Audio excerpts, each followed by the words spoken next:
That's a rule when you're here in the LCK. Faker ever potentially hovers the Zed.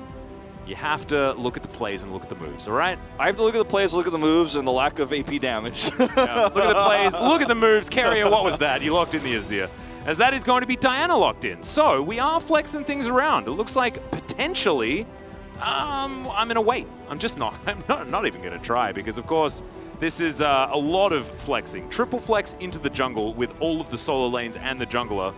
And in fact, you can just put all of these champions. Well, Diana's going into the jungle. That's guaranteed. We know that for sure. However, the rest of them can certainly be going wherever they would like. And they're having a bit of fun with it. It's really tough because I don't think it's a matchup you really want to play into Lucian with Nocturne or Rumble actually very comfortably. It's not going to be a fun time.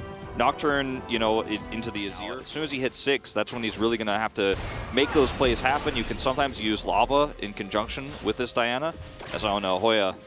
Yeah, in a little bit of trouble here as he had just teleported back as well as there's Paranoia. The teleport to come through as well. As you can see, Cuz was tanking up the turret.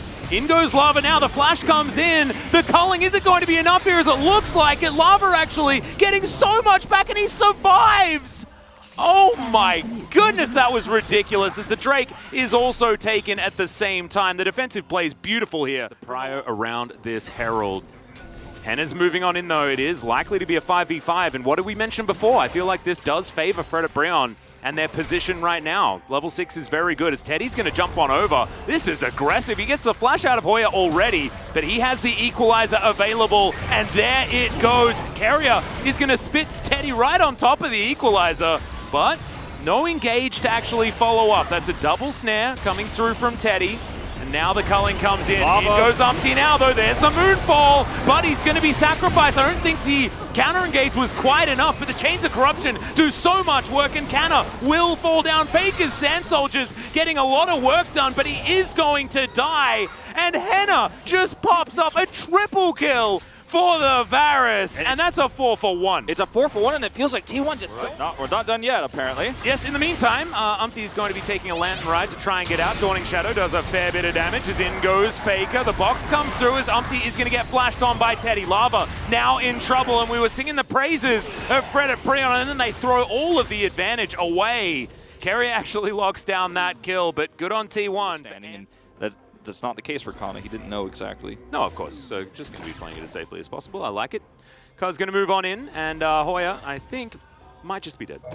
Looks that way. Yeah, this is real rough. Barely doesn't have flash available, and Dawning Shadow is going to fly on through and deliver the kill over to Teddy on the other side of the map. And they want this soul point so bad. Umpty looking for a very deep flank, but unfortunately, looks like Cuz is going to be able to get in here and take him down. Ulti is going to come forward. Umpty might be able to get underneath the turret here as, okay, maybe an overextension. That's a great Lantern from Delight as there's the Tahm Kench coming on in, but some low health bars here for T1 as Fred at Brion wanting to find one target to take down. Just get a kill onto someone, please. Yes, finally.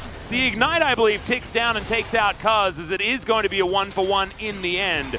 Definitely some limping members of T1, but they still for T1. So, yes, ultimates back and available majoritively, as we're still waiting for a bit on the Abyssal Voyage and Dawning Shadow. Okay, in goes Faker, finds 2 with the Emperor's Divide, and that is the target that he wanted. And is taken down, and now that's a guaranteed Drake, of course.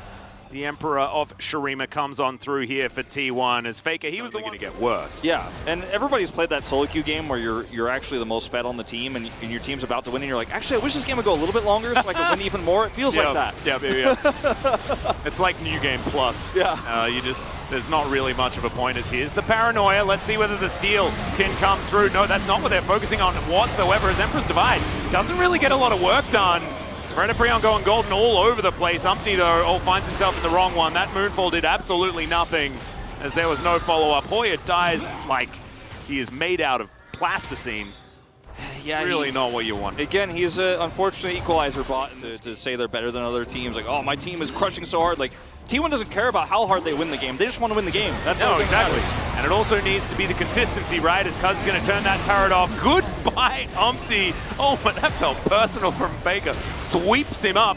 And that is going to be the inhibitor falling down in the mid lane. Is certainly a bit of a garbage man this game, taking care of the minions on the bottom side and in the mid lane as the base is in a bit of trouble. But now he's teleporting in. The Baron has been taken down. The lights have been turned off, but now Lava goes in. Moon falls onto 4. It looks real good. Is it going to be enough here, though, as they take down Cuz, but they trade it for Lava. And now Teddy feels like he's unanswerable. Hoya comes on in. The Flamespit is doing some work, but meanwhile in the back line, the other AD carry is smacking down Fred at Brion. Faker, he was in the fight at the beginning, and then he left, and then he comes back again. And now they're teleporting to the mid lane as Canna's like, all right, I'm fed up. I think this Flame Horizon, all this fun that I was having before, is going to be enough here as Carrier going to get the lick onto Delight, and we're going to have some supportive combat just before this Nexus is going to be taken down as T1 will finally put Fred at Brion out of their misery at 40 minutes on the dot. Yeah, nasty game here, actually, to the end of the day here for Fred at Brion, sadly, but that's all you can hope for is that one wombo combo. Again.